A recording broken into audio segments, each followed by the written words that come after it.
My friend didn't tell me she was moving across the country until a week before she left. Lauren and I had been best friends since college. We'd lived in the same city for 8 years after graduation, building our adult lives in parallel. We celebrated promotions together, supported each other through breakups, and spent countless nights talking about our dreams and plans. She was the person I called first with good news or bad. I assumed I held the same place in her life. That assumption shattered on a random Tuesday evening. Lauren texted asking if I could come over. She said she needed to talk about something important.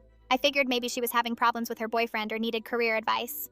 I stopped and picked up her favorite snacks on the way. When I arrived at her apartment, something felt off immediately. There were boxes stacked in the corner of her living room. Not moving boxes exactly, but the kind you use when you're sorting through belongings. Lauren looked nervous, which was unusual for her. We sat on her couch, and she didn't ease into the conversation. She just said it directly. She was moving to Seattle in 7 days.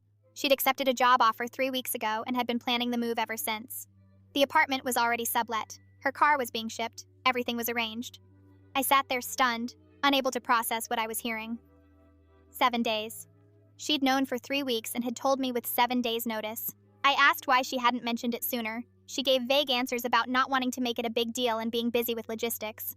But that didn't make sense. We'd texted nearly every day during those 3 weeks. We'd gotten coffee twice. She'd had plenty of opportunities to tell me and had actively chosen not to. I felt betrayed in a way I couldn't fully articulate.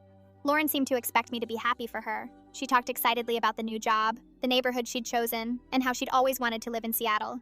She kept saying it was an amazing opportunity she couldn't pass up.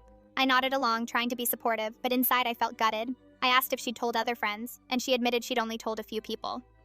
Her family knew, obviously. Her boyfriend knew and was planning to eventually join her. But most of our friend group was finding out the same way I was, in rushed individual conversations days before her departure. After I left her apartment, I called our mutual friend Emma. She'd already heard and was equally hurt. We met up and tried to make sense of it. Emma thought maybe Lauren was avoiding emotional goodbyes. I wondered if our friendship hadn't meant as much to her as it had to me.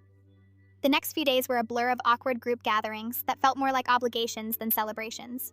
Lauren seemed distracted and overwhelmed, which I understood logistically, but couldn't forgive emotionally. She was choosing to leave, and she'd chosen to exclude us from that decision until it was too late to process together. The day before she left, Lauren and I had lunch, just the two of us. She apologized for the short notice and said she'd handled things poorly.